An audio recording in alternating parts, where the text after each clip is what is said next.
Success. We're finally on the phase 5, which is the success.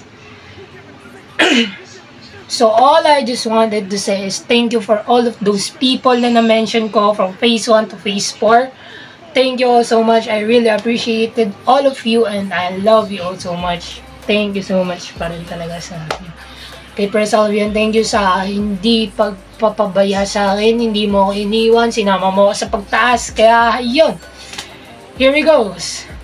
I finally ended my freshman year and I will be becoming second year na ngayon. So it's time to say na 3 years na lang.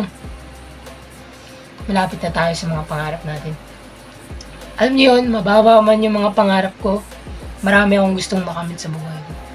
And to be honest, hindi ko isusuko tong laban na to kasi malayo na yung narating ko. At alam kong malayo pa rin, kaya isusuko ko pa ba to? Hindi na to. Tuloy-tuloy na tayo sa laban ko. Lalo na ngayon, may papasukin na akong panibagong mundo ngayon taon na to kung sakaling matutuloy yung bagay na yun. Tapos, meron pang isang nagbukas na pinto para sa akin, yung pag-aalok ng isang officer, which is si Gail, ng ROTC, na maging officer nila ako this year. Kasi nakadrop mo yung ROTC ko. And that dropping and failing the ROTC is one of my sudden loss din eh.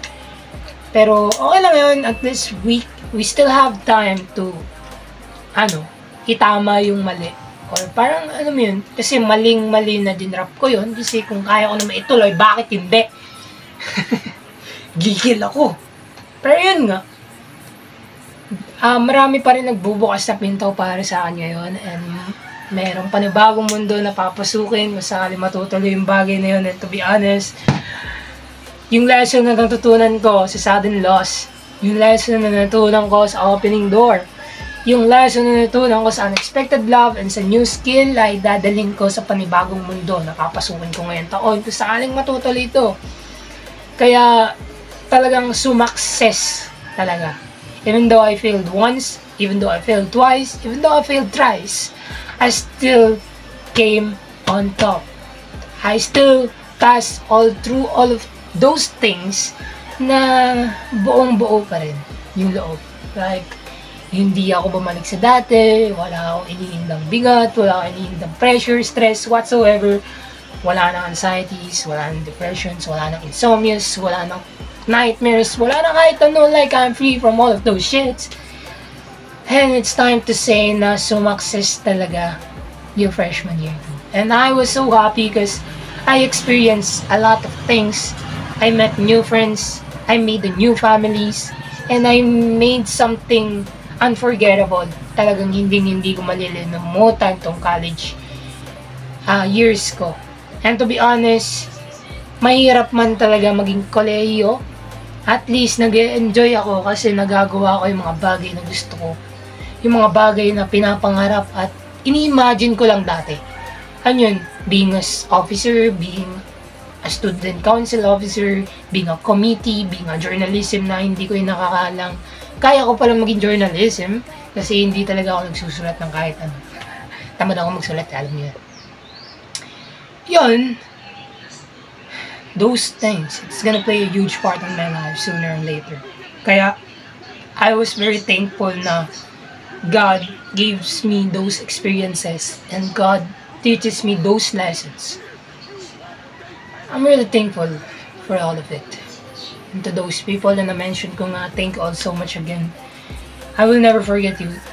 All of you will have a spot on my heart, spot on my life. All of them plays a huge part sa pagiging tao ko, pagiging person ko, or pagiging estudyante ko. Talagang, man. Even though that I lost a student council officer, maybe it's time to say it. I'm gonna fight again, man. It's time to hold up the pen again. Time to write a brand new story from Masters to Alpha. Man, see you soon, Alpha Portalis. Talagang, I was so freaking excited sa second run ko as a student council officer. Like, what I always said, laban lang. So, sinimulan ko na tong laban ng student council na to. Tatapusin ko to hanggat hindi ako nananalo. I'll be back. I'll be back. I'll be back. So, sa pagbabalik ko, I'll be better. I'll be stronger. And I'll be more responsible to do all of those responsibilities and para magampanan yung position na makukuha ko. And yes, this is the end of it.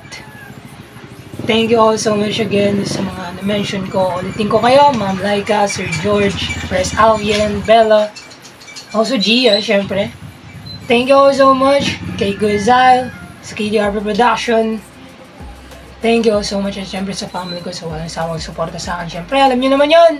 So, if you like this video, please drop a like, share, subscribe, and hit the notification bell. Gusto mo shoutout, comment down below na shoutout ko na week 5 person and I will shoutout them to the end of the video. So last 5 episode na lang, we're going to season 3. Let's go! Bye bye! Peace out! Peace! Bye!